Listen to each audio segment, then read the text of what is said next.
তিনি চলে যাওয়ার পর তার একজন তিনি অ্যাসিস্ট্যান্ট রেখে গেছেন, উনিও ডাক্তার, উনিও আমেরিকা থেকে আসতেন। তো ওনাকে জিজ্ঞাসা করা হয়েছে, আচ্ছা যে আপনি যে এত দূর রাস্তা পাড়ি দিয়ে আপনার স্ত্রী সন্তান পরিজন নিয়ে এই মাটির ঘরে থাকেন, আপনার কষ্ট লাগে না? বলছে, দেখ কষ্ট লাগে, কিন্তু আমার সন্তানগুলো এখন আলু খাওয়া শিখে গেছে। উনি বলতেছে কিলো যে আমার কষ্ট লাগে, কিন্তু সন্তানগুলো আস্তে আস্তে কি এটা এখন অ্যাডপ্ট করে নিছে, এখন তাদের সার্ভাইবিলিটি চলে আসে, এখন তারা এই মাটির ঘরেই থাকতে পারে, বাংলাদেশের আলু খাইতে পারে। চেহারা ছবির কথা বলেন, ডিগ্রির দিক থেকে কথা বলেন, বা দুনিয়ার দিক থেকে বলেন, একজন কাফের কি চায়? আমরা মুসলমান দুনিয়া চাই, তো কাফের দুনিয়া চায় না? ও তো আরো বেশি চায় আমার চেয়ে, আমার চেয়ে আরো বেশি ভালো জায়গায় থাকতে চায়, ভালো খাবার খাইতে চায়, ভালো পরিবেশ চায়। একজন কাফের সে ভালো চায়, ভালো থাকতে চায়, ভালো খাবার চায়, ভালো কেরিয়ার চায়, সব চাওয়া সত্ত্বেও সে তার সবকিছু কুরবানি করে দিয়ে কোথায় কোথায় এসে থাকতেছে? মাটির ঘরে থাকতেছে। শুধু একা না, তার পরিবার, তার পিচ্ছি পিচ্ছি বাচ্চার কাচ্চা নিয়ে এসে তার দিন প্রচার করার জন্য বাংলাদেশে এসে মাটির ঘরে বসে মশার কামড় খেয়েছে।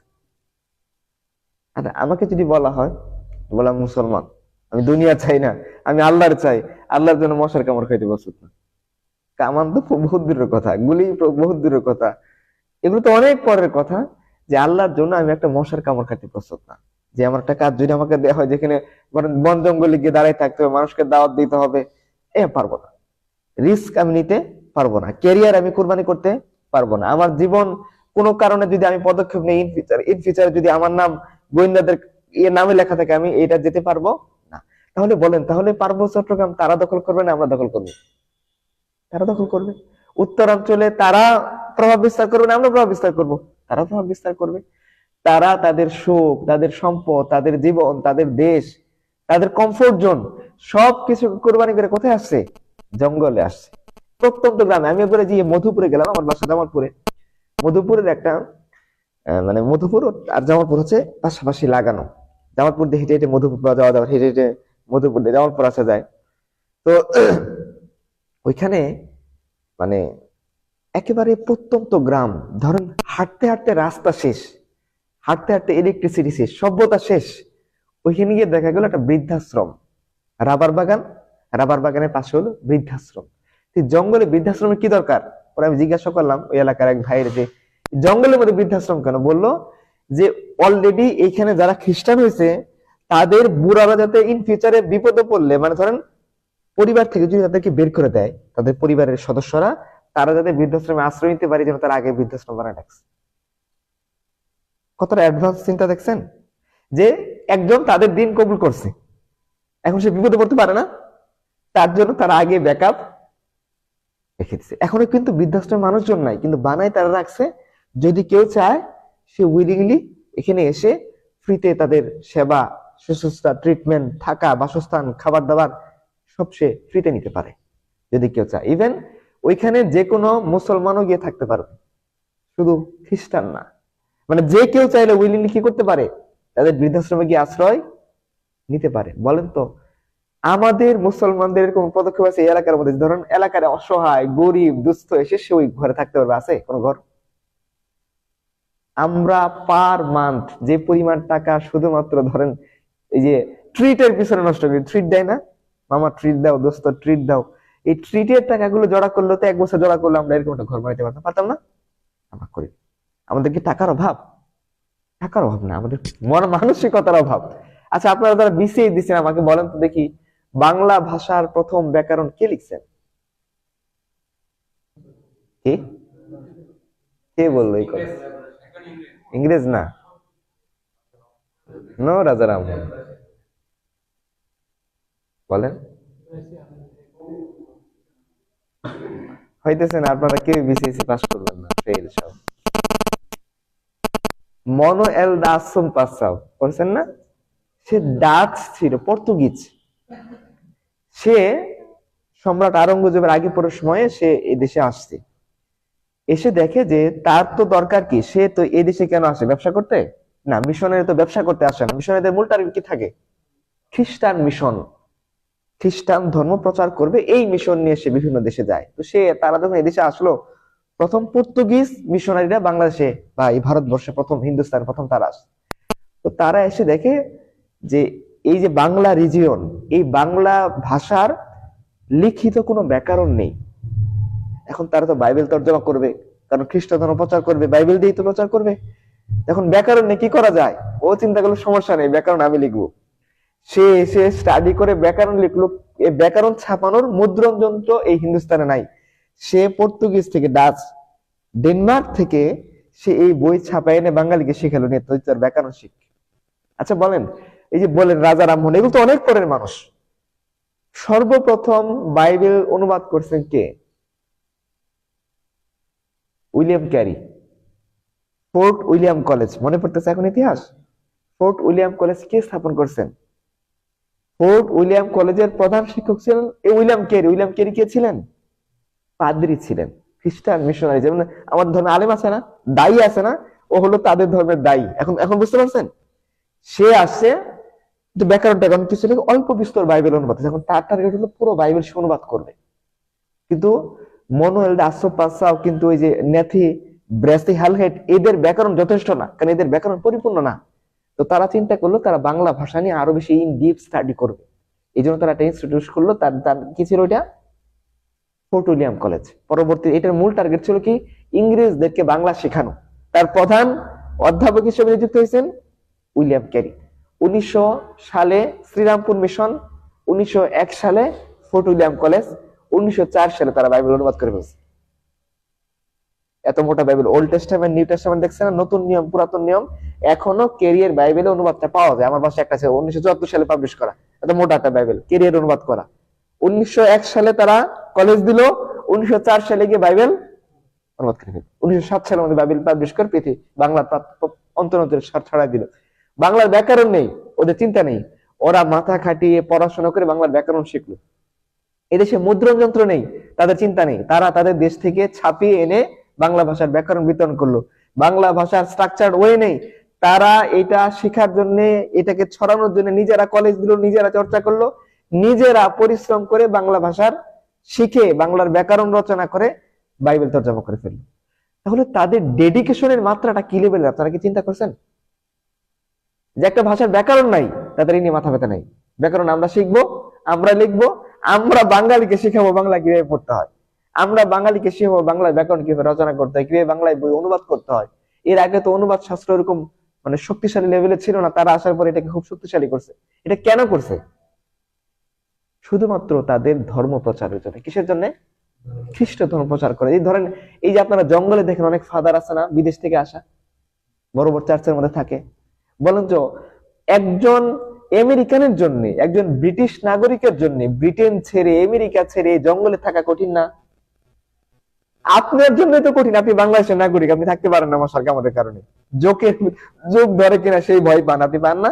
মশাই কামড়াবে, জোকে ধরবে, রাতের বেলা কুকুরে ধরবে, শিয়ালে ধরবে, এই ভয় আপনি পান। এটা কি তার ভয় নাই?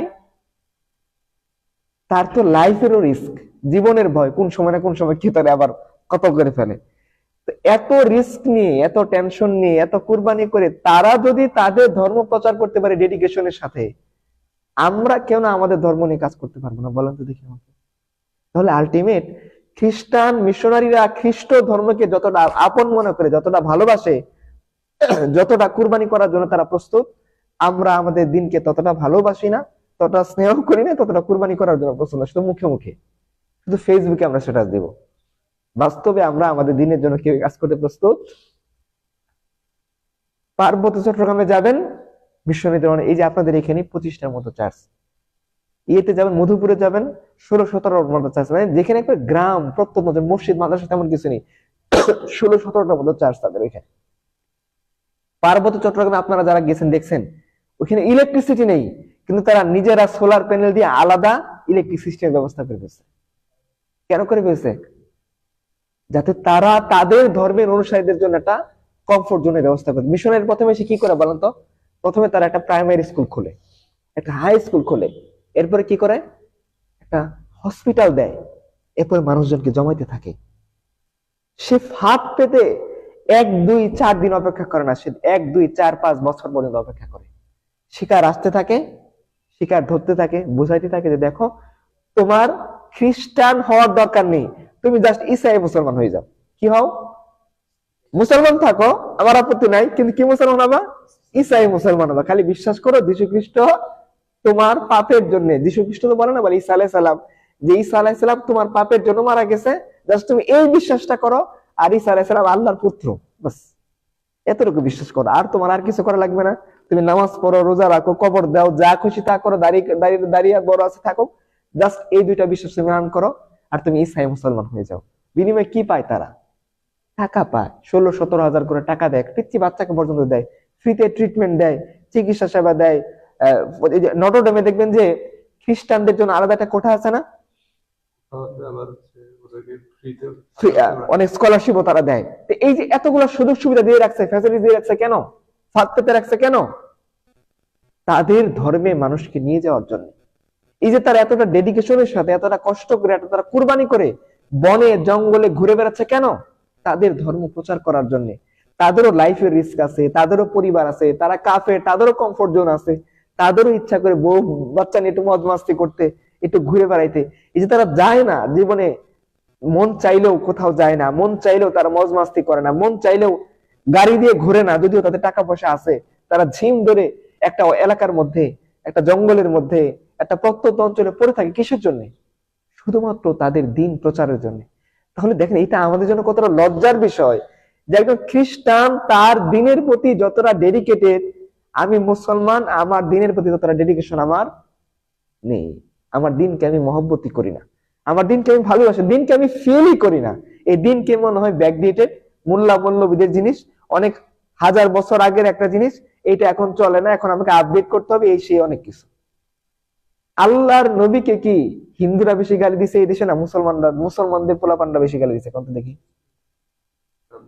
মুসলমানদের পরিবারে জন্ম নেওয়া ছেলে পেলে তো আল্লাহ নবীকে বেশি গালি দিছে নাকি? রাখাল রাহা সাজ্জাদুর রহমান নাম না, এই যে একটা কবি আছে না, কি নাম, গালিব, এই হিন্দুর ঘরে জন্ম নিছে? তসলিমা নাসরিন কি হিন্দুর বাড়িতে জন্ম নেওয়া কেউ? ম্যাক্সিমাম আপনি খুঁজে বের করেন, ওই যে থাবা বাবা রাজীব কোথায় জন্ম নিছে? মুসলমান ঘরে তো জন্ম নিছে। তাহলে দেখেন, হিন্দু সে প্রকাশ্যে গালি দেওয়ার পর 10 বার চিন্তা করে যে এই দেশে আল্লাহ নবীকে গালি দিব কিনা, কি হয়? গালি কে দিচ্ছে? মুসলমানের ঘরে জন্ম নেওয়া সন্তান, যার নাম সাজ্জাদুর রহমান, যার নাম গালিব, যার নাম রাজীব, মুসলমানের নামগুলো নিয়ে তারা আল্লাহ নবী কিনে। এই যে রিসেন্ট দেখছেন একটা মুফতি সাহেব, কি নাম, ইমরান বিন বশির, নিজেকে দাবি করে মুফতি, সে রাসূলুল্লাহ সাল্লাল্লাহু আলাইহি ওয়াসাল্লামকে লম্পট উচ্চারণ করেছে, নাউযুবিল্লাহ। তো এই যে আমাদের এতটা অধঃপতন যে আমরা আমাদের দিন নিয়ে এতটা হীনমন্যতায় ভুগি যে আমরা মনে করি কি নবীজিকে গালি দিলে কি হবে, জার্মানি একটা ভিসা পাওয়া যাবে, তাই না? অন্তত জার্মানি একটা ভিসা পেয়ে যদি আমি দেখাইতে পারি, যদি আব্বু মাইন্ড করবে, একটা কথা আছে না, ওই আব্বু আমাকে একটা ম্যানেজ করে দিবে, ভিসা ম্যানেজ করে দিবে, অন্তত একটা থাকার ব্যবস্থা হবে, কাফের দেশের স্থায়ী ব্যবস্থা হবে, যেটা আমি আমার শিক্ষাগত যোগ্যতা দিতে করতে পারবো না। আমি যদি নবীজিকে একটু গালি দিই, আমার ওই কাজটা হয়ে যাবে। বাস একটু দুনিয়া পাওয়ার জন্য, দুনিয়াতে একটু ভালো থাকার জন্য মুসলমান ঘরে জন্ম নেওয়া মুসলমান নামধারী পোলাপান কি করতেছে?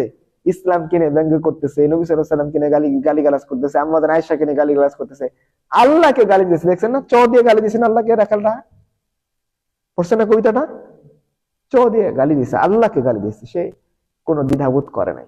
এই যে আমাদের এতটা অধঃপতন কেন হয়েছে? আমরা আমাদের দিনকে আদর্শ হিসেবে বিশ্বাস করি না। আমরা মনে করি এটা শুধুমাত্র একটু নামাজ রোজা, একটু হজ জাকাত, একটু তারাবি, হ্যাঁ, একটু শবে বরাত, একটু শবে কদর, একটু মিলাদ মাহফিল আর জিলাপি, বাস শেষ দিন। কিছু রিচুয়ালস, কিছু পথ পদ্ধতি, রসুম রেওয়াজকে মনে করি আমরা দিন। এই দিন কি কোন রসুম রেওয়াজ না, দিনটা আদর্শ। এই দিন কি ধর্ম না, এই দিনটা জীবন ব্যবস্থা, আইডিওলজি, কোনটা? এই দিনটা আল্লাহ তাআলা লাইফস্টাইল হিসেবে দিয়েছে। আপনারা লাইফস্টাইলের কথা বলেন না, তুমি কার লাইফস্টাইল মতো চলো, দিনটা তো একটা লাইফস্টাইল আপনার জন্য। রাসূলুল্লাহ সাল্লাল্লাহু আলাইহি ওয়াসাল্লাম তার লাইফে যা করছেন সেটাই আপনার আমার লাইফস্টাইল, তাই না? এই দিনের মধ্যে লাইফস্টাইল নেই। লাইফস্টাইল বলতে আমরা কি বোঝাই? ড্রেস আপটা কেমন হবে, গেট আপ কেমন হবে, অ্যাটিটিউড কেমন হবে, আপনি কার্টিসি কিভাবে দেখাবেন, কথা কিভাবে বলবেন, এটা তো আপনার লাইফস্টাইল, তাই না? এটা কি আল্লাহ নবী সাল্লাল্লাহু আলাইহি ওয়াসাল্লাম দেখিয়ে যাননি? যদি আমরাই পারতাম, আমরা যদি কাফেরদের অনুসরণ করলেই ভালো থাকতে পারতাম, তাহলে আল্লাহ নবীকে পাঠানোর কোনো দরকার ছিল? আমরা যথেষ্ট ছিলাম। কি দরকার ছিল নবীজি এত পিটনা করা? আমাকে বলেন তো দেখি। দুনিয়াতে এসে এত জুলুম নির্যাতনের অধিকারী হয়ে, এত যুদ্ধ জিহাদ করে, এত পরিশ্রম করার কোনো দরকার ছিল? আমরা যদি পারি সবকিছু, তাহলে আল্লাহ তাআলা কোরআন কেন নাযিল করলেন? ঠিক আছে, বলেন যে আমি কোরআন মানি না, সেটা ভিন্ন বিষয়। আর যদি মানেন, এই কথা যদি বিশ্বাস করেন যে না, কোরআন আমার আপনার গাইডলাইন, ছোটবেলায় গাইড পড়ছেন না, একের ভিতর সব, ছোটবেলায় এই যে ইন্টারের পরে এসএসসি পরে এক গাইড থাকে, সব টেস্ট পেপার থাকে। কেন পড়েন গাইডটা? আমরা কারণ গাইড পড়লে কি হয়, এতদিন একটা আলাদা ধাঁচের পরীক্ষা হয়েছে, বার্ষিক পরীক্ষা, ত্রিবার্ষিক পরীক্ষা, সেমিস্টার, ইয়ার ফাইনাল, এখন পরীক্ষা হচ্ছে পাবলিক পরীক্ষা। এটার মার্কস ডিস্ট্রিবিউশন থেকে শুরু করে প্রশ্ন পদ্ধতি বা কোথা থেকে প্রশ্ন আসবে, এটা পাওয়ার জন্য আমাদের একটা গাইড বুক পড়তে হয়, যেটাকে আপনারা গাইড বুক বলেন। তো আপনি কিভাবে চলবেন, কিভাবে খাবেন, কিভাবে জান্নাতে যাবেন, কিভাবে আল্লাহ প্রিয় হবেন, এটার গাইড বুক কোনটা? কোরআন। কিন্তু সেটা আমাদের কাছে সবচেয়ে, বলেন আজকে আমাদের যারা আধুনিক শিক্ষিত মানুষ আছে, যদি বলে যে এইটা প্লেটোর রচনা সমগ্র, এরিস্টটলের রচনা, আমাদের কাছে মনে হয় না খুব, যেহেতু ইংরেজি দিয়ে লিখছে তার মানে ভালোই লিখছে, তাই না? ব্যাপারটা এরকম না? কার্ল মার্কসের রচনা, যেহেতু ইংরেজিতে লিখছেন ভালোই লিখছে, খুব ভালো। ধরুন কথার কথা, যদি বলি যে এটা বিজ্ঞানের ফলাফল, বিজ্ঞান বলছে এটা, যেহেতু বিজ্ঞান শরীফ বলছে তার মানে ভালোই বলছে। যদি বলি কোরআন শরীফ বলছে, এবারে সম্ভাবনা আছে। যতক্ষণ কোরআনের কথা বিজ্ঞানের সাথে না মিলতেছে, ততক্ষণ আমার দিল সায় দেয় না যেটা সত্য। এরকম হয়েছে না? রাসূলুল্লাহ সাল্লাল্লাহু আলাইহি ওয়াসাল্লামের একটা কথা যতক্ষণ সুন্নতের সাথে না কি বলে, আধুনিক, আপনাদের যে আধুনিক বিজ্ঞান নামে দেখেন, আধুনিক বিজ্ঞানের সাথে যতক্ষণ না মিলতেছে, ততক্ষণ আমার দিল সায় দেয় না, এই কথা সত্য। এরকম হয়েছে না? বলেন তো, কোনটা ঈমান আর কোনটা যাচাই বাছাই যোগ্য জিনিস?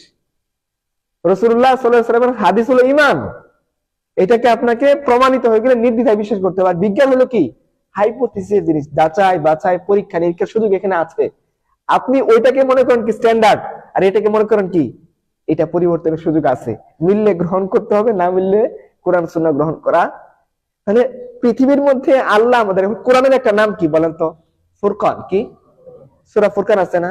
আল্লাযী নাযালাল ফুরকান লিআবদিহি লিয়াকুনা লিল আলামিনা নাযীরা। আল্লাহ বলেন না যে আল্লাহ তার বান্দার প্রতি ফুরকান নাযিল করেছেন। What is the meaning of Furqan? The standard, ইংরেজিতে বললে কি? ফুরকান মিন্স দ্য স্ট্যান্ডার্ড, যেটা দিয়ে, স্ট্যান্ডার্ড মানে কি? স্ট্যান্ডার্ডকে পরিমাপ করে না স্ট্যান্ডার্ড দিয়ে সবকিছু পরিমাপ করে? তাহলে কোরআনকে দিয়ে আপনি সব পরিমাপ করবেন নাকি সবকিছুতে কোরআনকে পরিমাপ করবেন? তাহলে সায়েন্স আপনি অ্যাকসেপ্ট করবেন না রিজেক্ট করবেন? কি দিয়ে পরিমাপ করবেন? কোরআন দিয়ে। আপনি চিকিৎসা বিজ্ঞান অ্যাকসেপ্ট করবেন না রিজেক্ট করবেন? কোনটা কতটুকু করবেন, কেন করবেন, এটা আপনি মাপবেন কি দিয়ে? কোরআন দিয়ে নাকি অন্য কিছু দিয়ে? কি দিয়ে মাপবেন? আমাদের কি হয়ে গেছে? সব উল্টে গেছে। আমরা এখন কোরআন দিয়ে দুনিয়া মাপি না, দুনিয়াকে কি দুনিয়া দিয়ে কোরআন মাপি, তাই না? যদি মানুষ এটা আধুনিক বলে, কোরআন কোন কথা যদি এই আধুনিকতার সাথে মিলে, তখন সেটা মনে করছে হ্যাঁ এবারে হয়েছে, এবার কিছুটা আধুনিকতা হয়েছে। এছাড়া কোরআনকে আমরা অন্য কিতাবের সাথে, কোরআনের পার্থক্য কোথায়? অন্য আসমানি কিতাবের সাথে কোরআনের পার্থক্য এটাই যে কোরআন is the last and final updated version, এখানে আপডেট করার কোনো সুযোগ নেই। আর আপনি যদি আপডেট করতে পারবেন, তাহলে আল্লাহর জ্ঞানের কি দরকার পড়লো আমাকে বলেন তো দেখি। তার মানে আপনি আল্লাহকে বোঝাচ্ছেন কি যে দেখো, কিয়ামত পর্যন্ত যা লাগবে তুমি বুঝো না, আমার কাছ থেকে বুঝো, আমার কাছে প্রাইভেট করো। ব্যাপারটা এরকম না? বলেন, কিয়ামত পর্যন্ত সময়ের জন্য আল্লাহ কোন কিতাবকে সিলেক্ট করেছেন আমাকে বলেন? কোরআন। তো আপনি যখন কোরআনকে মানতে পারতেছেন না, তার মানে কি আপনি আল্লাহকে বুঝেছেন দেখো, কিয়ামত পর্যন্ত আসলে যেটা দরকার তুমি বুঝতে পারো না, আমার কাছে 2-3 দিন প্রাইভেট পড়ো, আমি তোমার বোঝাই। ব্যাপারটা তো এরকম না? যদি এরকম নাই হতো, তাহলে তো কোরআন আমার স্ট্যান্ডার্ডই থাকতো। কোরআন স্ট্যান্ডার্ড না কেন? কোরআন আমার লাইফস্টাইলের মানদণ্ড না কেন?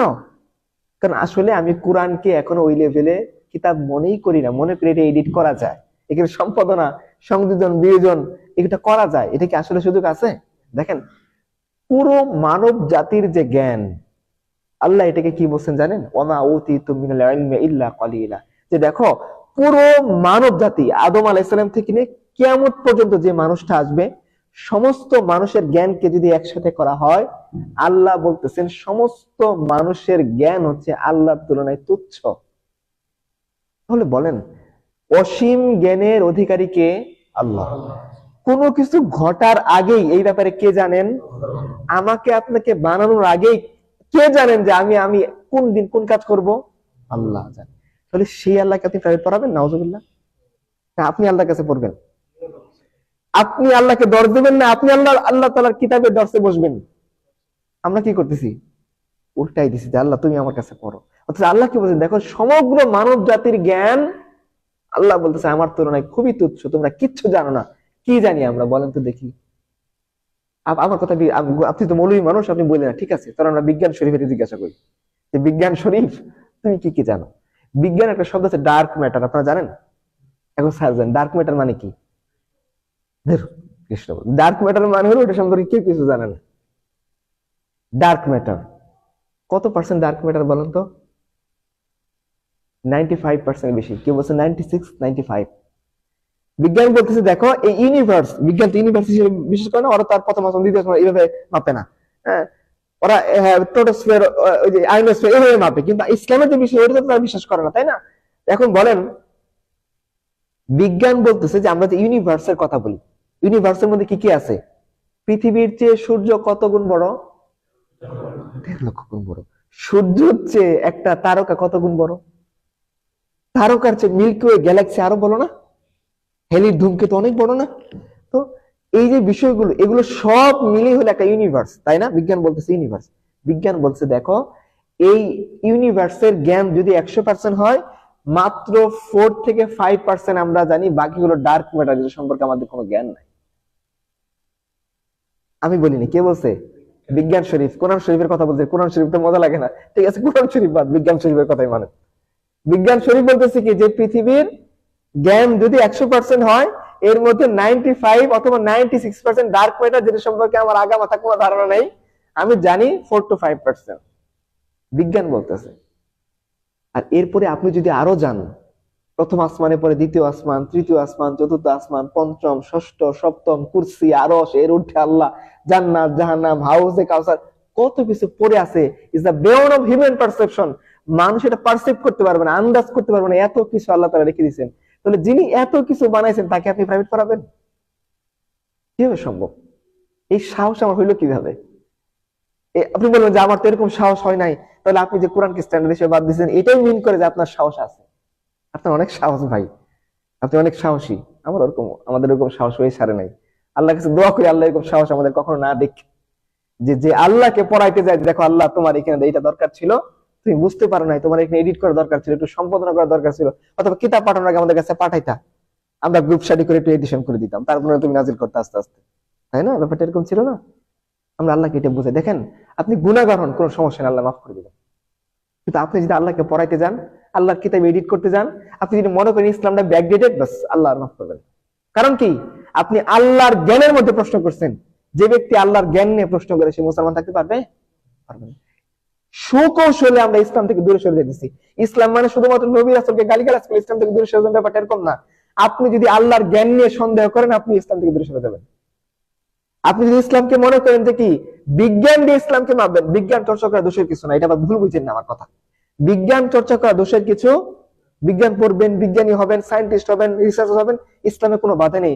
কিন্তু সায়েন্স দিয়ে বিজ্ঞানকে, আল্লাহর জ্ঞানকে মাপা যাবে না, তাহলে আপনি ইসলাম থেকে দূরে সরে যাবেন। ইসলামের মূল স্ট্যান্ডার্ড কি? ওহী। ওহী কি মানুষ নাজিল করেন, আল্লাহর পক্ষ থেকে আসে? তো আপনি আল্লাহর পক্ষ থেকে আসা জ্ঞানকে কিভাবে গ্রহণ করতে হয়? বিনা দ্বিধায় গ্রহণ করতে হয়। কিভাবে গ্রহণ করতে হয়? সামি'না ওয়া আতা'না। যে যখন নাজিল হবে আপনি বলবেন হ্যাঁ এটা আল্লাহর পক্ষ থেকে, আল্লাহর পক্ষ থেকে বলছে, তাহলে শুনলাম এবং মেনে নিলাম, আমার কোনো প্রশ্ন নেই। এইটার নাম হচ্ছে ইসলাম, এটার নাম মুসলমান, এটার নাম ঈমান। আপনি যদি প্রশ্ন করার সুযোগ রাখেন, যুক্তির সুযোগ রাখেন, তাহলে আপনার ঈমান পরিপূর্ণ হয়। দেখেন, কষ্ট লাগতেছে একটু বলবো?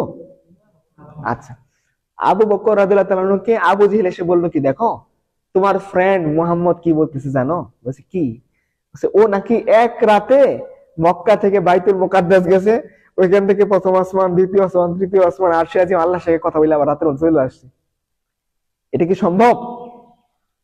মানুষকে সে এটা বলে বিভ্রান্ত করতেছে। দেখো মুহাম্মদ তো পাগল ছিল, কি এত বড় পাগল তোমরা তো ভাবো না, দেখো মুহাম্মদ কি পাগলামি করতেছে। একদল লোক দৌড়ে আবু বকরের কাছে গেছে বলার জন্য, তার ঈমান কারার জন্য। আবু জেহেল দিদি প্রোপাগান্ডা ছাড়াচ্ছে যে মক্কার মধ্যে দেখো মুহাম্মদ সাল্লাল্লাহু আলাইহি ওয়াসাল্লাম কত পাগল, নাউজুবিল্লাহ, দেখো তার মাথা চলে গেছে। আমরা বললাম মাথা তার ছিঁড়ে গেছে। দেখো মুহাম্মদ যে গণক বলতাম, দেখো যে উল্টা পাল্টা কথা বলে, দেখো তার প্রমাণ হচ্ছে কি সে বলছে এটা কি পসিবল? ওই জামানা কি হেলিকপ্টারের জামানা ছিল? রকেটের জামানা ছিল না। ওই জামানা ছিল ওটের জামানা, ঘোড়ার জামানা। সবচেয়ে দ্রুতগামী বাহন কোনটা ছিল? ঘোড়া। ঘোড়া দিয়ে তো যাওয়া সম্ভব না। কয়েকদিন লাগার কথা মক্কা থেকে বাইতুল মুকাদ্দাস যাইতে, ফিলিস্তিন যাইতে। আর মোহাম্মদ সাল্লাল্লাহু আলাইহি ওয়াসাল্লাম কি বলতেছেন, এক রাতের মধ্যে তিনি এখান থেকে ওখানে গেছেন, আরশে আজিম সব ঘুরে টুরে তিনি আবার রাতের মধ্যে ফিরে আসতেন। তো একজন লোক বলছে, আবু বকর তুমি বলো তো, এক রাতের মধ্যে কি এখান থেকে বাইতুল মুকাদ্দাস যাওয়া সম্ভব? বলছে না, তা তো সম্ভব না। বলছে তোমার দোস্ত মুহাম্মদ এই কথাই বলতেছে। বলছে তাহলে সম্ভব কেন? যেহেতু মুহাম্মদ সাল্লাল্লাহু আলাইহি ওয়াসাল্লাম বলছে তার মানে সম্ভব। কারণ কি, আসমান থেকে কিতাব নাযিল হয়ে আমরা দেখিনি, জিবরিলকে আমরা দেখিনি, আল্লাহকে দেখিনি। মুহাম্মদ রাসূলুল্লাহ বলছেন আল্লাহ আছে, জিবরিল আছে, কিতাব আছে, বিশ্বাস করে নিছি। তার আল্লাহর রাসূল যেহেতু বলছেন যে এক রাতের মধ্যে মক্কা থেকে বাইতুল মুকাদ্দাস গেছেন, তার মানে এটা সম্ভব। এটার নাম হচ্ছে ঈমান। উনি মাপেন নাই কত মাইল রাস্তা কি দিয়ে গেছেন, কত মিটার পার সেকেন্ড বেগে ঘোড়া চালাইছেন, কত কিলোমিটার তার বেগ ছিল, অঙ্ক কষ্টে যান নাই, গেছেন ফিজিক্সের সূত্র প্রয়োগ করতে গেছেন। কি বলছেন, যদি মুহাম্মদ রাসূলুল্লাহ এই কথা বলে থাকেন, দ্যাটস এনাফ। আমি আর কোনো কোয়েশ্চেন, আর কোনো যুক্তি, আর কোনো সূত্র প্রয়োগ করতে চাই না। কারণ কি, আচ্ছা বলেন তো এটার কি কারণ, একটু যুক্তি বলি, আবার বিজ্ঞান শরীফের কথা না বললে মত পরিপূর্ণ হলে বিজ্ঞান শরীফের কথা বলি। বলেন তো আমাদের কাছে কাল কয়টা, টেন্স কয়টা? প্রেজেন্ট টেন্স, পাস্ট টেন্স, প্রত্যেকটার মধ্যে আবার কয়টা করে আছে? টোটাল কাল কয়টা? 12টা। মূল হলো 3টা আর ভাগ করলে 12টা। আচ্ছা, এই 3 কালের বাইরে কি আল্লাহর পক্ষে কাল সৃষ্টি করা সম্ভব না? তাহলে আপনি যে বলতেছেন যে বর্তমান অতীত ভবিষ্যৎ দিয়ে মাপতেছেন, ওইটাকে কিভাবে সম্ভব? আচ্ছা সিম্পলি বলেন তো আমাকে, আপনারা থিওরি অফ রিলেটিভিটি পড়ছেন? বলেন তো একই সাথে আপনারা দেখছেন না, আপনি এখানে বসে আছেন আর ওদের নবচারী বয়স অর্থাৎ কি বাড়বে না কমবে? আপনি বুড়া হয়ে যাবেন আর ও কচি হয়ে ফিরে আসবে, তাই না? কিভাবে সম্ভব? কিভাবে সম্ভব? আপনি বিশ্বাস করেন না, কিন্তু এখন তো বিশ্বাস করতে বাধ্য। বিজ্ঞান শরীফের কথা বলছে, এখন বিশ্বাস করবেন না? এখন তো বিশ্বাস করবেন বিজ্ঞান শরীফের কথা। আইনস্টাইন যেহেতু বলছে তার ভালোই বলছে। আইনস্টাইনের কথাই বলি, আল্লাহর কথা মানলেন ঠিক আছে, না মানলেন আইনস্টাইনের কথা বিশ্বাস করেন। ওই তো বলছে, অঙ্ক আপনারা করছেন ছোটবেলায় ফিজিক্সের মধ্যে, নবচারী রওনা দিলে আপনি আপনার দোস্ত কচি হয়ে ফিরে আসলেন, বুড়া হয়ে গেলেন। কিভাবে ফিরে আসা সম্ভব? কারণ কি, যখন মানুষ পৃথিবীর স্পেসিফিক গ্রেভিটি অতিক্রম করে ফেলে, তখন পৃথিবীর হিসাব আর চলে না। ব্যাপারটা এরকমই না ভাই? তাহলে আল্লাহ রাসূল দুনিয়া আসমান জমিন ছেড়ে আরশে আজিম পড়ে চলে গেছে, ওইখানে দুনিয়ার হিসাব চলবে? আপনি দুনিয়া 24 ঘন্টা দিন আপনি চলবে, প্রেজেন্ট পাস্ট ফিউচার দিন আপনি চলবে? কিন্তু কালকে অতিক্রম করে মহাকালে চলে গেছেন, মহাকাল হিসাব কি আপনি, অনন্তকাল হিসাব কি আপনি দুনিয়ার 3 কাল দিন আপনি চলবে? আপনি যে বোকা, বুঝতে পারছেন এখন? বিজ্ঞান শরীফ দিয়ে বুঝেন, কোরআন দিয়ে বুঝেন না, ঠিক আছে বুঝেন, তারপরে বুঝেন যে আমরা একটা বোকার স্বর্গে বাস করতেছি। কোরআন নিয়ে কেন প্রশ্ন করা যায় না যে কোরআন সমস্ত জাত কাল সময়ের ঊর্ধ্বে? কোরআন যিনি পাঠাচ্ছেন তিনি কালের স্রষ্টা, টাইম কে বানাইছেন? আপনি বলেন যে আল্লাহর বয়স কত? নাউজুবিল্লাহ, আল্লাহর বয়স কি হিসাব করতেছেন কেন? টাইম দিয়ে। আরে টাইমের স্রষ্টাকে কি টাইমের ফ্রেমে বাঁধা যায়? কেমন কথা হইল? টাইম কে সৃষ্টি করছেন, তো ওনাকে আপনি টাইমের ফ্রেমে কেন বাঁধবেন? এই যে বিজ্ঞান শরীফের কথা বুঝতেছেন তো এখন? বিজ্ঞান শরীফের কথা যদি বোঝেন তাহলে কোরআন তো বোঝা দরকার। আল্লাহ বারো আফালা তাকিল নেই, তোমাদের আকল টাকল নাই, তোমরা যে উল্টা পাল্টা বলো, এটা তো মানুষ চিন্তা ভাবনা করে কথাবার্তা বলে, চিন্তা ভাবনা করো না। আফালা তাকিল, তোমার মাথা আকল টাকল কিছু না, সব তার ছিঁড়ে গেছে নাকি? তাহলে দিন শেষে আপনি যত যাই বলেন, আপনি যদি সত্যি স্টাডি করেন, সত্যি যদি জ্ঞানী হন, আপনি আল্লাহর পরতপরিতে আল্লাহ নির্দেশন খুঁজে পেয়ে কি করবেন? আল্লাহর সামনে আত্মসমর্পণ করতে বাধ্য হবে, যদি সত্যি জ্ঞানী হন। আর যদি মাথা তার ছিঁড়ে দেয় সেটা ভিন্ন বিষয়, আমার কিছু করে না, আপনার তার আপনার ছেড়ে গেছে, আমি কি করতে পারি? যদি সত্যি জ্ঞানী হন তাহলে এটা বোঝার বিষয় যে আল্লাহ সুবহানাহু ওয়া তাআলা আমাদের জন্য কি পাঠাইছেন? কোরআন পাঠাইছেন। কোরআনের ব্যাখ্যা হিসেবে কাকে পাঠাইছেন? রাসূলুল্লাহ সাল্লাল্লাহু আলাইহি ওয়াসাল্লামকে পাঠাইছেন। আল্লাহ রাসূল সাল্লাল্লাহু আলাইহি ওয়াসাল্লাম থেকে প্রমাণিত যতগুলো হাদিস আছে সবগুলি রাসূলুল্লাহ সাল্লাল্লাহু আলাইহি ওয়াসাল্লাম কোরআনের ব্যাখ্যা হিসেবে করছেন। এটার একটাকে অস্বীকার করার কোনো সুযোগ, যুক্তির মানদণ্ডে যদি নাও মিলে, নাও প্রুফ করা যায়, নাও সূত্র খাটে, তারপরেও সেটা কি মেনে নিতে হবে। এটাই ঈমান। মুসলমানের সাথে অন্য ধর্মের পার্থক্য কোথায়? অন্য ধর্ম ব্রেন দিয়ে তার কিতাবকে জাজ করতে গেছে। এই জন্য বাইবেলের কতগুলা সংস্করণ আছে, আছে না? শাইখ গুগলকে জিজ্ঞাসা করেন বাইবেলের কতগুলা সংস্করণ আছে, আমারে জিজ্ঞাসা করেন কতগুলা ভার্সন আছে না? Revise standard version, American standard version, James কেরির ভার্সন, কত ভার্সন আছে না? প্রোটেস্ট্যান্টের বাইবেল আলাদা, ক্যাথলিকদের বাইবেল আলাদা, আছে না? আছে না? বাংলার কতগুলো সংস্করণ দেখেন, সমকালীন বাংলা সংস্করণ, আদিম সংস্করণ, কিতাবুল মুকাদ্দাস সংস্করণ, ইনজিল, কত সংস্করণ। এখনই সার্চ দেন বাইবেল অফিসিয়াল ওয়েবসাইটে, দেখেন কতগুলা এডিশন আপনারা পাবেন। কেন? তারা আল্লাহর কিতাবের উপরে হাত ঘুরাইতে গেছে। এখন কিতাবের কিছু অবশিষ্ট আছে। লাস্টে ওদের একজন বলতেছে যে যীশু খ্রিস্ট সমকামী ছিলেন। কারণ কি, এখন সমকামিতা জয় জয়কার। এখন কিতাব টিকাতে গেলে কি করতে হবে? যুগের সাথে তাল মিলাতে হবে না? যিশু খ্রিস্ট সমকামী না হলে কিতাব টিকবে? বলছে কি যে সমকামী ছিলেন, গে ছিলেন, নাউজুবিল্লাহ। তো এই পর্যায়ে তারা কিতাবকে নিয়ে আসছে। আর দেখেন আমাদের কিতাব ফ্রেশ। এখানে দেখেন কোরআনকে কেন আপনারা অ্যাকসেপ্ট করবেন? প্রশ্ন আসতে পারেন যে কোরআন আসবেন, সব বাদ দেন, একটা বিষয় আসেন তো, 1971 সালে মুক্তিযুদ্ধ হয়েছে, এই নিয়ে কোনো সন্দেহ আছে আপনাদের? কেন সন্দেহ নাই? আচ্ছা আমরা আরো আগে যাই, দ্বিতীয় বিশ্বযুদ্ধ হয়েছে, এই ব্যাপারে কোনো সন্দেহ আছে? কেন সন্দেহ নাই? প্রথম বিশ্বযুদ্ধ হয়েছে, এই ব্যাপারে কোনো সন্দেহ আছে? কেন সন্দেহ নাই? এটা তো আপনারা দেখেন, প্রথম বিশ্বযুদ্ধ কেউ দেখছেন? দেখা তো সম্ভব না। দেখলে আপনাদের মুরিদ হবে যে আল্লাহ, আপনি কত বড় আল্লাহ, আপনি এই প্রথম বিশ্ব জন্ম নিয়ে এখনো পর্যন্ত বেঁচে আছেন, তাই না? আছেন কেউ এরকম আল্লাহর ওলি? আছেন কেউ? নাই, ওরকম বড় আল্লাহর ওলি নাই। ঠিক আছে, তো প্রথম বিশ্বযুদ্ধ হয়েছে, তাহলে কেন বিশ্বাস করেন? কেন, মানে মূল কারণটা কি? পড়ছেন। আর এই ইতিহাসটা এমন এত বেশি সংখ্যক মানুষ বর্ণনা করছে যে এটাকে মিথ্যা সাব্যস্ত করা অসম্ভব। এটা শুধুমাত্র এক দুজনের বর্ণনা না, যুগের পর যুগ ধরে মানুষ বলতেছে প্রথম বিশ্বযুদ্ধ, দ্বিতীয় বিশ্বযুদ্ধ, তৃতীয় বিশ্ব, এই বলে আসতেছে না? মানে যুগের পর যুগ এত বেশি সংখ্যক মানুষ এই ঘটনাটা ন্যারেট করছে যে এই ন্যারেশনটা আপনার পক্ষে কি বলে, অস্বীকার করা কি অসম্ভব। এই ন্যারেশন যদি কেউ অস্বীকার করে, তার মানুষ পাগল বলবে না? তোর মতো শিক্ষিত গবেটার দেখিনি, এটি নাকি সন্দেহ করে যুগের পর যুগ ধরে পড়ে আসতেছি, বা আমার বাপ পড়ছে, দাদা পড়ছে, এবং এক দুই কিতাবে না, যুগের পর যুগ হাজার হাজার মানুষ এটা এই ঘটনাকে বর্ণনা করছে, তাই না? যে দ্বিতীয় বিশ্বযুদ্ধ, প্রথম বিশ্বযুদ্ধ, 47, 71, এটা অস্বীকার করা সম্ভব না। ভিডিও ডকুমেন্টারি তো আপনি দেখেন নাই, পড়ে এসছেন। আর যুগের পর যুগ মানুষ এটা বর্ণনা করছে। কোরআনের সংরক্ষণের একটা দেওয়ালে হইলো কি, মুতাওয়াতির ধারা। মুতাওয়াতির কাকে বলে? যে ঘটনা এত বেশি সংখ্যক মানুষ বর্ণনা করেন যেটা অস্বীকার করা অসম্ভব। কোরআন শুধুমাত্র এই যে এরকম না যে কিতাব আকারে সংরক্ষিত হয়েছে, কোরআন এরকম যুগের পর যুগ লাখ লাখ হাফেজদের মাধ্যমে, মুখস্থের দ্বারা যুগের পর যুগ, বছরের পর বছর, ইয়ারের পর ইয়ার, জেনারেশন পর জেনারেশন, এইভাবে ঘটনার মোতাবাতি তাওয়াতুরের ভিত্তিতে সংরক্ষিত হয়েছে, যেটাকে অস্বীকার করা, এটাই কারণ। কোরআন, আপনি বলেন বাইবেলে কয়টা হাফেজ আছে বলেন? খ্রিস্টান মিশনারি বলেন 2 পাতা বাইবেল আমার মুখস্থ করে শোনা। তুই এত বড় আল্লাহ না, তোর কিতাব তুই 2 পৃষ্ঠা আমার মুখস্থ শোনাইতে পারবি না? বল। আপনি পারবেন না? কমপক্ষে 1-2 পৃষ্ঠা তো কোরআন সূরা করে যদি জড়ো করেন, কমপক্ষে 2-4 পৃষ্ঠা সবার মুখস্থ আছে না? আপনি পারবেন না? একজন পাপাচারী মুমিনও ওদের চেয়ে বেশি কোরআন মুখস্থ রাখছে কম্পারেটিভলি। ওদের একজন পাপাচারী খ্রিস্টানকে যদি আনেন, সে বাইবেলের 2-3 পাতা মুখস্থ বলতে পারবে? সম্ভব না। কারণ কি, আল্লাহ সুবহানাহু ওয়া তাআলা কোরআনের মধ্যে যে ক্ষমতা দিয়েছেন এটা অন্য কোথাও নেই। এজন্য আপনারা দেখেন, আপনি কোন কিতাব A to Z এর মুখস্থ করতে পারবেন না, চ্যালেঞ্জ দেন, এখন দেন। 611 পৃষ্ঠার একটা কিতাব হলো কোরআন শরীফ, যে হাফিজি কোরআন, তাই না মৌলভী সাহেব? 600, ওই মাপের একটা আপনি নেন, বই নেন, নিয়ে আপনি মুখস্থ করেন, যত জীবন লাগে পুরা জীবন দিয়ে দেন, জীবন চিল্লা লাগেন এটার পিছনে, দেখেন পারেন কিনা। চ্যালেঞ্জ নেন, এখন মৌলভী সাহেবের একটা চ্যালেঞ্জ নেন।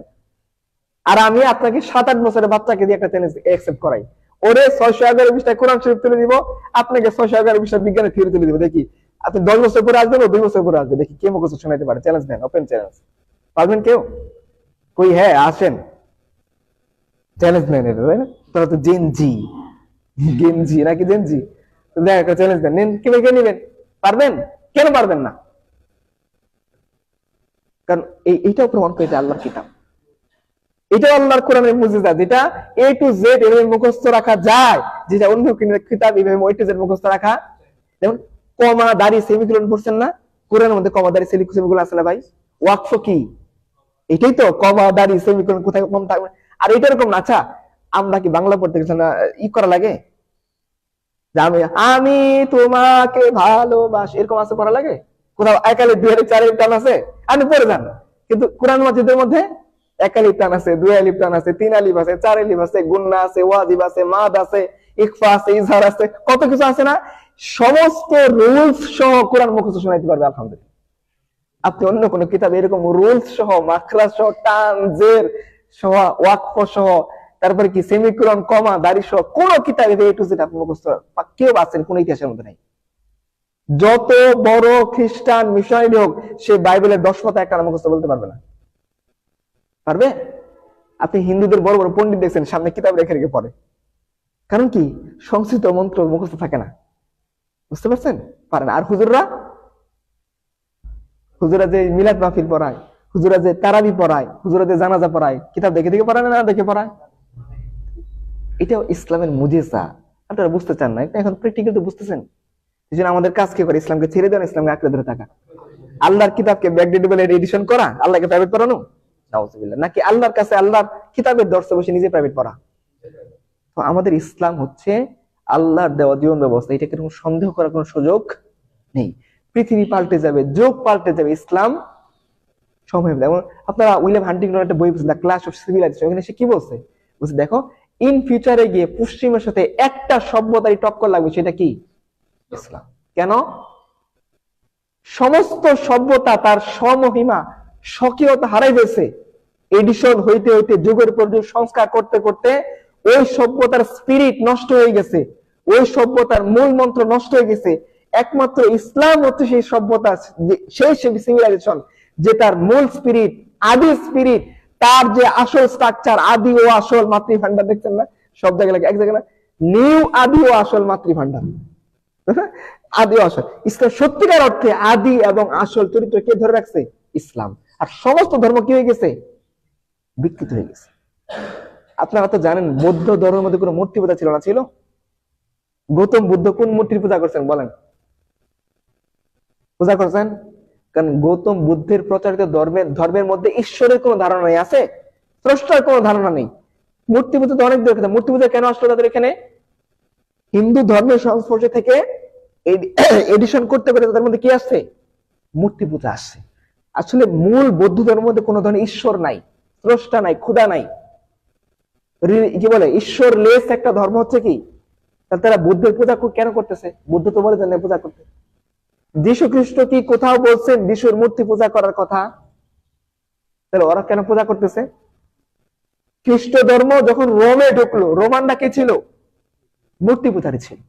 তাদের ওই যে আমাদের কিছু মৌলবী সাহেব আছে না, কিছু আছে না, যদি এডিশন না করে তাহলে মানুষ কি কঠিন হয়ে যাবে না? ইসলামে কঠিন করে না, একটু যদি না মিলানো যায় ইসলামিক ফ্রি মিক্সিং, তাই না? আছে না এরকম ইসলামিক ফ্রি মিক্সিং? আছে না? ইসলামিক মদ আছে নাকি?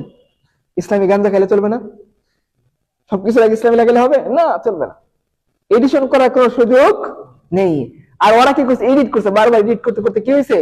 এখন আর ওই ধর্মের কোনো মূল স্পিরিট বাকি।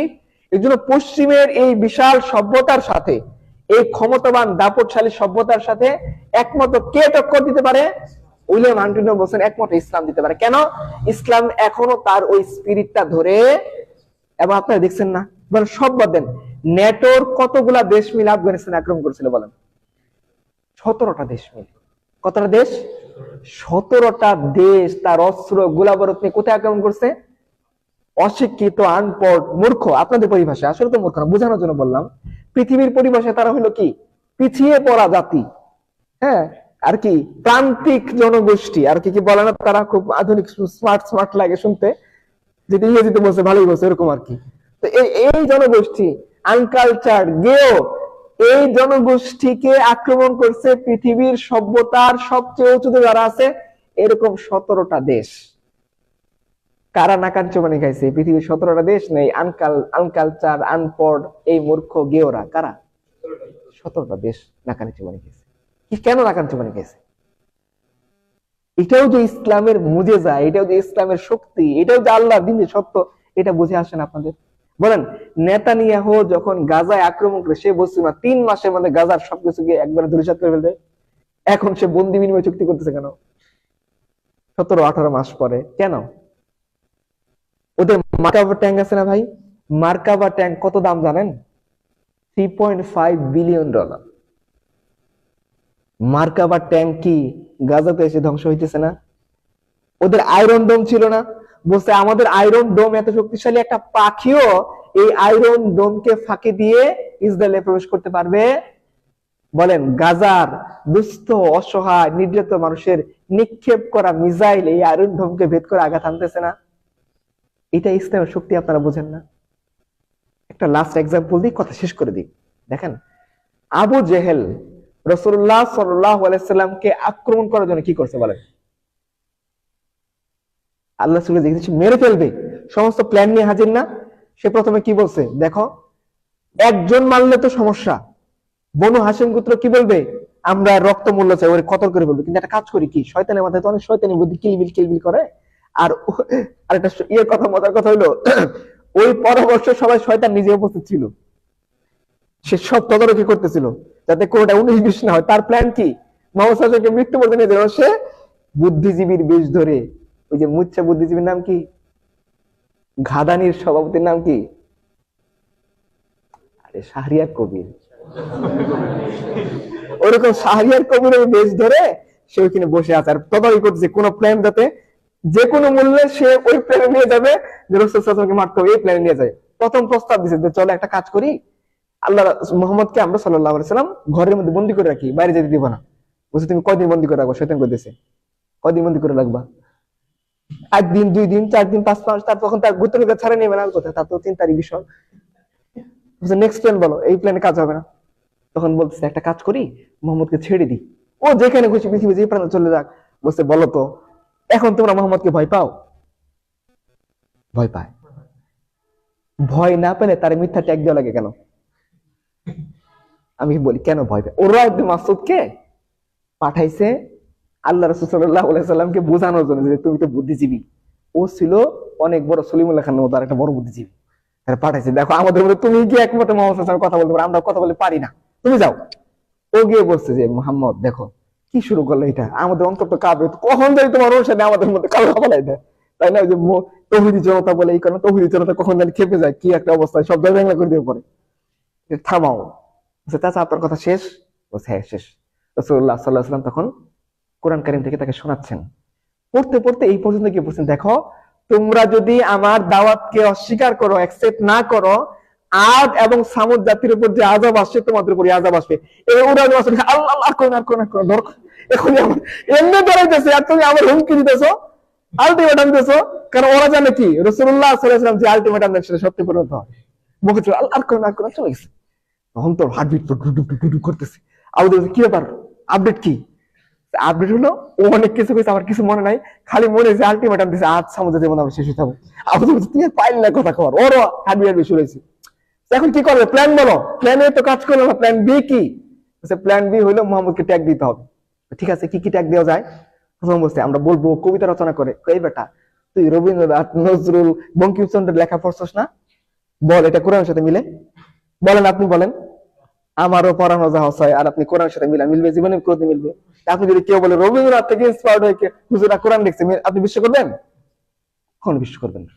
তো বলছে বল তোরা তো বুদ্ধিজীবী না, সুশীল না, 2-4টা কিতাব তো পড়ছস, বল মক্কার প্রচলিত যতগুলা কাব্যের স্ট্যান্ডার্ড, ওই যে মাত্রাবৃত্ত ছন্দ, অক্ষরবৃত্ত ছন্দ, গদ্য ছন্দ আছে না গো, এগুলো তোমরা পড়ছো না? বলছে হ্যাঁ পড়ছি। বল কোরআন এটার সাথে মিলে ম্যাচ খায়? কোন ম্যাচ তো খায় না।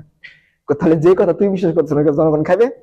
নেক্সট প্ল্যান বল, ও হইলো জাদুকর। আচ্ছা বলতো দেখি জাদুকরে কি দিয়ে, অং বং ছং পং পং দিয়ে মোহাম্মদকে অং বং ছং পড়ে? যদি অং বং ছং হইতো আবু সুফিয়ান তুই মোহাম্মদের কাছে কোরআন শুনতে কেন যেতে রাতের বেলা? কম তুই বিশ্বাস করো যে অং বং ছং এটা জাদক বিদ্যা? কথা আমি বিশ্বাস করতে, তুই যেটা বিশ্বাস করিস জনগণ কেমনে কইবি? একটা কাজ করি বলি মোহাম্মদ জাদুকর, কে তুই জাদু কি দিয়ে করস? ওই হাতির ঠ্যাং, মোষের ঠ্যাং, মানুষের ঠ্যাং দেখে মোহাম্মদ কোন ঠ্যাং টুং দিয়ে জাদু করছে? ও এমনি কোরআন পড়ে তোমরা ভাবিতে এটা কি জাদু? মোহাম্মদ জাদু করো না, কবিতা না, গণকনা কিচ্ছু না, ওরা বলতেছে। নেক্সট প্ল্যান কি? এখন ওই যে ছেড়ে দে না কান্দে বাঁচি, এখন ওরা বলছে তুই যে এটা প্রশ্ন ছিল এখন তোর পয়সা দিতে হবে না, দেবো না, তোর টাকা দিয়ে বুদ্ধিজীবী পালি এখন ইয়ে আর এই যে ঘাদানির ধরছে, এখন তোর একটা প্ল্যান দিয়ে যেতে হবে, এতগুলো টাকা দিয়ে এতদিন পারলাম কেন, পেট্রোনাইজ করতে কিছু প্ল্যান না দিলে তোর পেটে পাড়া টাকা বের করে ফেলবো। এখন ওরা বলছে কি আর করবো, ওই যে সোর্স দিয়ে আছে না, চালাই দেন। বলছে আপাতত কই বলে চালাই দেন সোর্স, এটা খাবে না, তাহলে একটা কাজ কর আপাতত জাদুকর কে ছাড়ি, তারপর ছাড়ি দেন কেন, সোর্স চালাই দেন। আপাতত জাদুকর বলে যে ওর কাছে যাইস না, গেলে জাদুকর তোর বিভ্রান্ত করে বলে আপাতত সোর্স চালাই দেন। তো দিছে শয়তান, ওই যে আমি ওইখানে যাই, শয়তান কি করতেছে ওখানে বসে আছে, সে লাস্ট প্ল্যান নিয়ে যাবে। লাস্ট প্ল্যান কি আবু জাহেল বলছে তাহলে একটা কাজ করি আমরা তাকে হত্যা করি। শয়তান বলছে হ্যাঁ অ্যাপ্রোপ্রিয়েট, খুব সুন্দর প্রস্তাব, এটা বাস্তবায়ন হোক। তো সবাই মিলে সিদ্ধান্ত হয়েছে রাসূলুল্লাহ সাল্লাল্লাহু আলাইহি ওয়াসাল্লামকে হত্যা করে ফেলবে। তখন তারা প্ল্যান করছে কি যে এক গোত্র থেকে একটা লোক না নিয়ে বিভিন্ন গোত্র থেকে যুবকদের বাছাই করে কম্বাইন্ডলি ইউনাইটেড হয়ে তারা কি করবে? রাসূলুল্লাহ সাল্লাল্লাহু আলাইহি ওয়াসাল্লামকে হত্যা করবে, আক্রমণ করবে। প্লেন মাফিক তারা লোকজন জড়ো করছে, প্রত্যেক ট্রেন্ড কমান্ডো এখান থেকে বাছাই করে তাদেরকে নিয়ে তারা মক্কার যতগুলো প্রতিষ্ঠিত বড় বড় সবাই মিলে রাসূলুল্লাহ সাল্লাল্লাহু আলাইহি ওয়াসাল্লামের ঘরে আক্রমণ করতে গেছে, চতুর্দিকে ঘেরাও করে রাখছে। ওই যে সারাশি অভিযান, তিরুনি অভিযান আছে না, ওরকম র্যাবের তল্লাশি চালিয়ে, তো ওরকম তল্লাশি চালানোর জন্য, সারাশি অভিযানের জন্য তারা বাহিনী নিয়ে রেডি। আবু জেহেল বলতেছে, আবু জেহেল মানে এত দাম্ভিকতা তার, যে সে তো বুঝতে এখন তার মোহাম্মদ কে বাঁচাবে, চতুর্দিকে ঘেরাও করে রাখছে, দেখি মোহাম্মদ কেমনে যায় সাল্লাল্লাহু আলাইহি ওয়াসাল্লাম। সে বলতেছিল, সিরাতের কিতাবের মধ্যে আছে, সে বলতেছিল যে মুহাম্মদ আমাকে বলতো আমি নাকি জাহান্নামে যাবো, আজকে দেখবো কে কোন জাহান্নামে যায়। সে এভাবে মুখ করতেছিল, তার দাম্ভিকতা এই লেভেলে গেছিল কি, শেখ হাসিনা কখনো পালায় না, তাই না? পালাইছে কি পালাইছে না? দাম্ভিকতা চূড়ান্ত, দাম্ভিকতার পরিণতি খুবই খতরনাক। কারণ দম্ভ করা একমাত্র তারই সাথে, যিনি সমস্ত কিছু বানাইছেন, সে আল্লাহ। অহংকার করা কার সাথে? অহংকার আল্লাহর চাদর, আল্লাহর চাদর নিয়ে কখনো টানাটানি করা যেই করছে, আল্লাহ তাকে কি করছেন? দুনিয়াতের মধ্যে নিঃশেষ করে দিয়েছেন। তো ও কি বলতেছিল আবু জেহেল, যে আজকে দেখবো যে মুহাম্মদ আমাকে বললো জাহান্নাম, দেখবো কে কারে জাহান্নামে পাঠায়। এত দাম্ভিকতা তার, আজকে সে কতল করে ফেলবে নিশ্চিত। রাসূলুল্লাহ সাল্লাল্লাহু আলাইহি ওয়াসাল্লাম ওই ঘরের মধ্যে আছেন, আল্লাহ তাকে বলছেন তুমি রওনা দাও। আল্লাহ রাসূল সাল্লাল্লাহু আলাইহি ওয়াসাল্লাম আমানতের টাকা আলীকে বুঝিয়ে দিয়ে বলছেন, আলী তুমি আমাকে সাথে গিয়ে মদিনায় গিয়ে সাক্ষাৎ করবা, এখানে শুয়ে থাকো। আলী রাদিয়াল্লাহু তাআলা রাসূলুল্লাহ সাল্লাল্লাহু আলাইহি ওয়াসাল্লাম তাদের মধ্যে শুয়ে আছেন।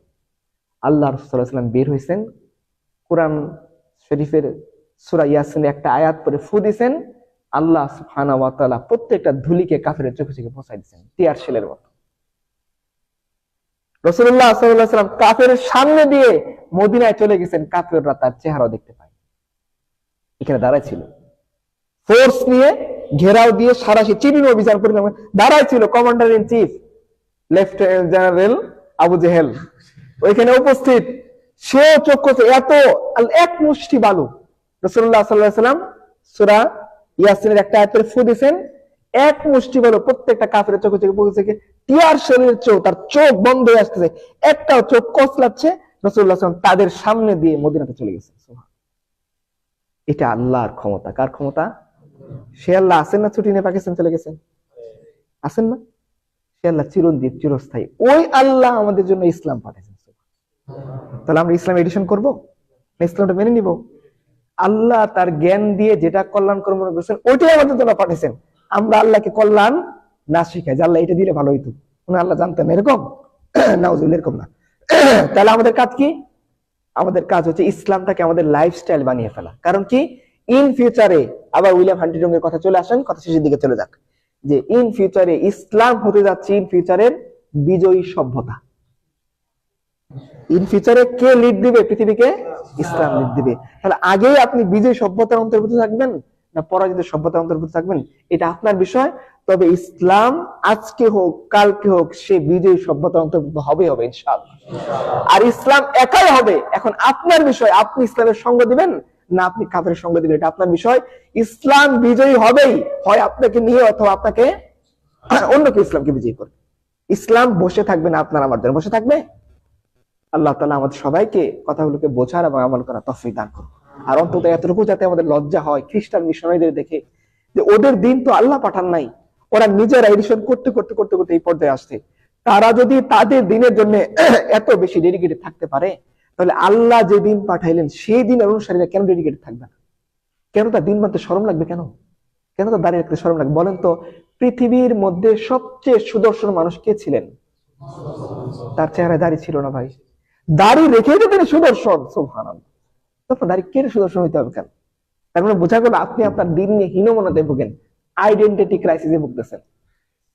এত ক্রাইসিসে ভোগা উচিত না, ইনফেরিয়রিটি কমপ্লেক্সে এত হীনমন্যতায় ভোগা উচিত। হীনমন্য কেন হবেন? ইন ফিউচার আপনি তো দেখতেছেন, এক্সাম্পল তো আপনি পাইতেছেন, যে আল্লাহ ইসলাম পাঠিয়েছেন, যে আল্লাহ সমস্ত শক্তির ঊর্ধ্বে, এবং সেই আল্লাহ নেটওয়ার্ক 17টা দেশ লড়াই করেও সেই দিনের অনুসারীদেরকে পরাজিত করতে নিজেরা নাকে খত দিয়ে বের হয়ে গেছে। সময় ব্যাপার ইসলাম বিজয়ী হয়, ইসলাম বিজয়ী হবেই ইনশাআল্লাহ। আমাদের কাছে ইসলামের সাথে থাকলে ইসলাম থেকে দূরে সরে যাওয়া, ইসলামের সাথে থাকলে আমরা সম্মানিত হব। ইসলাম থেকে দূরে সরে গেলে আমরা, ওমর কি বলছেন, ওমর ইবনুল খাত্তাব, যে আমাদের সম্মান আত্মমর্যাদা সব ইসলামেই। আল্লাহ ইসলামের মাধ্যমে আমাদেরকে সম্মানিত করছেন, আমরা যদি ইসলাম ছেড়ে দেই আমরা আবার লাঞ্ছিত, বঞ্চিত, অপমানিত হব। আজকে আমরা লাঞ্ছিত, অপমানিত কেন? ইসলামকে একটা হতো মোল্লাদের মতো পৃথিবীর নাকে খত দিয়ে বাধ্য হইতো চলে যেতে। এটা শান্তি চুক্তি নাম দাও, বের হয়ে যাবো, এমনি গেলে পৃথিবীতে কি বলবো? বলবো যে পিস চুক্তি করে আসছে, তাই না? আসলে কিন্তু পিস চুক্তি না, কি নিরস্ত্র আত্মসমর্পণ, নিরীহ আত্মসমর্পণ, যে ছাইরে দে মা কান্দে বাঁচি, এমনি তো ছাড়ুন না, কি করা যায়? ঠিক আছে, এটা কাগজ কলমে দিয়ে ছাইরে দে, তাও ছেড়ে দে। এত এত শক্তিশালী, এত ক্ষমতাবান, পারলো না কেন? আপনার পৃথিবীর ক্ষমতাবান রাষ্ট্র মনে করেন আমেরিকাকে, পারলো না কেন? তার মানে তার ক্ষমতা আল্লাহর চেয়ে বেশি ক্ষমতাবান। কে? আল্লাহ। আল্লাহর ক্ষমতার চেয়ে কেউ বেশি ক্ষমতাবান, সেই আল্লাহ আমার আপনার রব। আপনি এখন কাকে রব বলবেন এটা আপনার বিষয়। আপনি চাকরির মাবুদ বানাবেন, আল্লাহর মাবুদ বানাবেন, এটা আপনার বিষয়। আপনি ইসলামকে অ্যাকসেপ্ট করবেন নাকি অন্য কোন ধর্মকে, এটা আপনার বিষয়। তবে ইসলাম বিজয়ী, এটা কাফেররা বলতেছে, আমরা বলি। ডক্টর ইউনূস একটা কথা বলছেন না, ডয়েচে ভেলেতে একটা সাক্ষাৎকার দেওয়ার সময়, অনেক আগে, যিনি সরকারে আসেন না তখন, কি বলছিলেন? উনি বলছে এই পৃথিবী টিকবে না। দেখছেন সাক্ষাৎকারটা? বলছে পৃথিবী আত্মহত্যার পথে আগে বাড়তেছে, পৃথিবী ইন ফিউচারে কি ধ্বংস হয়ে যাবে, এই সিস্টেমটা কি হয়ে যাবে? ধ্বংস। কারণ মুসলিমীয় কিছু মানুষের হাতে কি চলে গেছে? পৃথিবীর ম্যাক্সিমাম সম্পদ চলে গেছে। অক্সফার্মের রিপোর্ট আছে না, 8 জন মানুষের হাতে পৃথিবীর 50% সম্পদ। কতজন মানুষের হাতে? উনি বলছেন এই পৃথিবী টিকবে না। উনিও বলতেছেন এই কথা, উনি তো আর মানে মৌলবী সাহেব না, উনিও বলতেছেন। হান্টিংয়ের কথা তো বললাম। তাহলে এখন আপনাদের সিদ্ধান্তের বিষয় যে আপনারা বিজয়ী সভ্যতার সাথে থাকবেন না পরাজিত মানসিকতার সাথে থাকবেন, এটা আপনাদের বিষয়। আপনারা আইডেন্টিটি ক্রাইসিসে ঢুকবেন না আল্লাহর দেওয়া পরিচয় ধারণ করে আত্মমর্যাদা সম্পন্ন হবে, এটা আপনাদের বিষয়। আপনাদের উপর ছেড়ে দিলাম। আল্লাহ তাআলা আমাদের সবাইকে কথাগুলো বোঝার এবং আমল করার তৌফিক দান করুন। সুবহানাকাল্লাহু ওয়া বিহামদিহি, আশহাদু আল্লা ইলাহা ইল্লা আনতা, আস্তাগফিরুকা ওয়া আতুবু ইলাইক। আসসালামু আলাইকুম ওয়া রাহমাতুল্লাহ।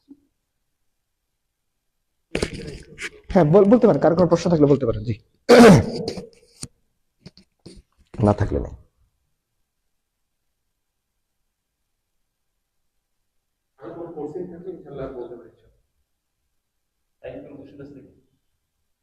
আমাদের এই লেভেল থেকে আমরা কিভাবে প্র্যাকটিস করতে পারি বা আমরা কি গাইডলাইন ফলো করতে পারি? আমাদের জন্য দেখেন, এই দিনের একটা সৌন্দর্য কি, ইসলামের সৌন্দর্য কি বলুন তো দেখি। ইসলাম আপনার টয়লেটকে ইবাদত বানিয়ে দিয়েছে। সুবহানাল্লাহ। টয়লেট করার কি বানিয়ে দিয়েছে? যদি আপনি ইসলামের প্রসেস ফলো করেন তাহলে টয়লেট করা ইবাদত হবে না। আবার বিসমিল্লাহকে বিড়ি খালি কিন্তু ইবাদত হবে না। আবার মিলাদ যেটা, ওইটা ইবাদত হবে না, এটা সুযোগ নেই। কেন? আপনি আপনার ফিতরাতের জন্য যা কিছু দরকার সব করতে পারবেন এবং সবকিছু ইবাদত হিসেবে কাউন্ট হবে। সুবহানাল্লাহ। ধরেন বিয়ে করাটা কি আমাদের ফিতরাতে অন্তর্ভুক্ত না? রাসূলুল্লাহ সাল্লাল্লাহু আলাইহি ওয়াসাল্লাম বলেন, কেউ যদি তার স্ত্রীর সাথে মিলন করে সে সদকার সওয়াব পাবে। কেউ যদি তার ওয়াইফের মুখে খাবার তুলে দেয় প্রত্যেক লোকমান বিনিময়ে সে সদকার সওয়াব পাবে। কেউ যদি তার পোলাপানের খরচের জন্য টাকা পয়সা দেয় সে সদকার সওয়াব পাবে। বুঝতে পারছেন? কেউ গাছ লাগালে কি পাবে? সদকায়ে জারিয়ার সওয়াব পাবে। শুধুমাত্র মসজিদ বানানো, মাদ্রাসা বানানো ইবাদত না, এগুলো ইবাদত। গাছ লাগানো কি? জলবায়ু পরিবর্তন হচ্ছে না, এর সমাধান কি? বেশি বেশি গাছ লাগানো। তার মানে দেখুন, টোটাল সবকিছু ইসলামে যা মানবতার জন্য কল্যাণকর সবই কি ইসলামে, আর যা মানবতার জন্য অকল্যাণকর সেটা কি? আচ্ছা, বিড়ি খাওয়ার 10টা ফজিলত বলেন। আমরাও খাই, এত ফজিলতপূর্ণ জিনিস থেকে আমরা মাহরুম থাকবো কেন? খালি সিন বিলে জিলাপি কেন খাবো? বিড়ি আমরাও খাবো, যদি ফজিলতপূর্ণ হয় খাবো না কেন? কোন উপকার আছে? এই জন্যই বাদ। উপকারী কোন জিনিস ইসলাম আপনার জন্য হারাম করে নাই। অনুপকারী, ক্ষতিকর, মানে স্বাস্থ্যের জন্য, মানসিকতার জন্য মদ খাওয়া অন্তত 2টা উপকারিতা বলেন। 1-2 ঢোক খাই দেখি কেমন লাগে, কোন উপকারিতা আছে নাকি? নাই, হারাম। এই জন্য হারাম, হারাম। এই জন্য ইসলাম আমাদের কেমন ভাবে করছে, আপনাকে নাগা সন্ন্যাসী দেখছেন না? ওই যে মৈত্রঞ্জন একদিন বলছিল না যে আমাদের নাগা সন্ন্যাসী যখন ডুমডু বাজিয়ে আসবে, আর ওর ন্যাংটা আসুক না, আসলে কি করে? ন্যাংটা রাখি পারে কিছু, ও আসে আমাদের দেশে কি করবে, আসুক, তাই না? তো ওরা কি করছে দেখেন, ওদের ধর্মের ধার্মিক হওয়ার উপায় কি জানেন? সব ছাড়ি দিয়ে একবার উলঙ্গ হয়ে বেরিয়ে আসতে হবে। চুল টুল কাটা যাবে না, যেদিকে যত খুশি যত লম্বা হোক কোনো কিছু কাটা যাবে না, ন্যাংটা থাকতে হবে। এই হল আমার ধর্মের ধার্মিক হওয়ার উপায় কি? ন্যাংটা হয়ে যাওয়া? কি পড়া? দুনিয়ার সাথে থাকা, দুনিয়া নিয়ে কাজ করা, ব্যবসা বাণিজ্য করা, চাকরি করা, বউ পালা, বিবি পালা, বাচ্চা পালা, সবগুলাই কি? পড়াশোনা করাটাও কি দিন, যদি আপনি পড়াশোনাটা আল্লাহ এবং তার রাসূলের জন্য কাজে লাগানোর জন্য করেন। এই জন্য আমাদের কাজ কি? আমরা যে অবস্থানে আছি সে অবস্থানে আমরা ইসলামকে ইনপুট করার জন্য মেহনত করব। আমরা অবস্থান থেকে প্রভাবিত হব না, অবস্থানকে প্রভাবিত করব, যেখানেই যাব সেখানে ইসলামকে ইনপুট করার চেষ্টা করবো, আর চেষ্টা করব আমার অর্জিত জ্ঞানটাকে মানব কল্যাণে ব্যবহার, মুসলিম উম্মার কল্যাণে ব্যবহার, সমাজের কল্যাণে ব্যবহার করা। তাহলে ইনশাআল্লাহ আমার এই অবস্থানটা কি হয়ে যাবে? ইলমান নাফিয়া বলে গণ্য হবে। ইসলাম শুধুমাত্র কোরআন শরীফ পড়া ইবাদত না, ইলমান নাফিয়া, কল্যাণকর জ্ঞান চর্চা করাও কি সায়েন্স। যেমন ধরেন ম্যাথমেটিক্স কেন আবিষ্কার করছে জানেন? মুসা আল খারিজমি কিভাবে আবিষ্কৃত হয়েছে বলেন তো দেখি। মুসলমানদের একটা জিনিস উত্তরাধিকার আছে না, উত্তরাধিকার সম্পত্তির হিসাবটা কিন্তু ফারাইজ, কমপ্লেক্স হিসাব, অনেক কঠিন, মনে থাকে না, 10 বার পরে 20 বার ভুলে যাবেন এরকম। এই ফারাইজ হিসাব করার জন্য ক্যালকুলেশন দরকার। তখন মুসলিম বিজ্ঞানীরা আস্তে আস্তে এই যে আলজেব্রা আবিষ্কার করছে। তাহলে স্পিরিটটা কি ছিল, ইন্সপিরেশন কি ছিল? ইসলাম। ইসলাম তাকে ইন্সপায়ার করছে কিসের জন্য? ঘড়ি কে বানাইছে? ঘড়ি মুসলমানরা বানাইছে। সম্রাট সল্লেমানির দরবারে ঘড়ি পাঠানো হয়েছিল না? সল্লেমানিরা খুলে নেয়, মনে করছে মুসলমানরা জাদু করে পাঠাইছে, ডরে গেছে বেটা। আসলে কি ছিল? ঘড়ি ছিল। ঘড়ি ঘড়ি কে বানাইছে? মুসলমান। কেন বানাইছে? নামাজের ওয়াক্ত তাদের মেইনটেইন করতে হয়। বৃষ্টি, অন্ধকার, সারাদিন অন্ধকার, আপনি ওয়াক্ত হিসাব করতে পারছেন না, প্রবলেম না? সূর্য নাই, ওয়াক্তটা সঠিকভাবে ক্যালকুলেশন করার জন্য মুসলিমরা কি বানাইছে? ঘড়ি বানাইছে। তো তার মানে ইন্সপিরেশন কি ছিল? ইসলাম। ইসলাম কি বিজ্ঞান চর্চা বিরোধী? না, ইসলাম ট্রান্সজেন্ডার চর্চা বিরোধী, সমকামিতা বিজ্ঞানের বিরোধী না। একটা সময় আমেরিকান সাইকোলজিক্যাল অ্যাসোসিয়েশন সমকামিতাকে মনে করতে কি মানসিক ব্যাধি, এখন সমকামিতার বিরোধিতা করা বলে মানসিক ব্যাধি। এরকম হইলে হবে না। এই এই বিজ্ঞান না, বিজ্ঞান মানে সত্যি অরিজিনাল, যেটা পিওর সায়েন্স, যেটা মানবতার কল্যাণে ব্যবহৃত হবে। তাহলে আপনি আপনার অবস্থানকে উম্মার কল্যাণে, মুসলমানের কল্যাণে, দিনের কল্যাণে, এই কওমের কল্যাণে ব্যবহার করেন, এটা আপনার জন্য কি হয়ে যাবে। আর প্রত্যেকে অবস্থান চেষ্টা করেন তার অবস্থানে থেকে ইসলামটাকে স্প্রেড করার জন্য। ইসলামের মিশন নিয়ে আপনারা থাকেন, আপনারা ইসলামের মিশনারি হন, ইনশাল্লাহ আপনাদের অবস্থানটা কি হয়ে যাবে? ইবাদত হয়ে যাবে। ঠিক আছে ইনশাল্লাহ।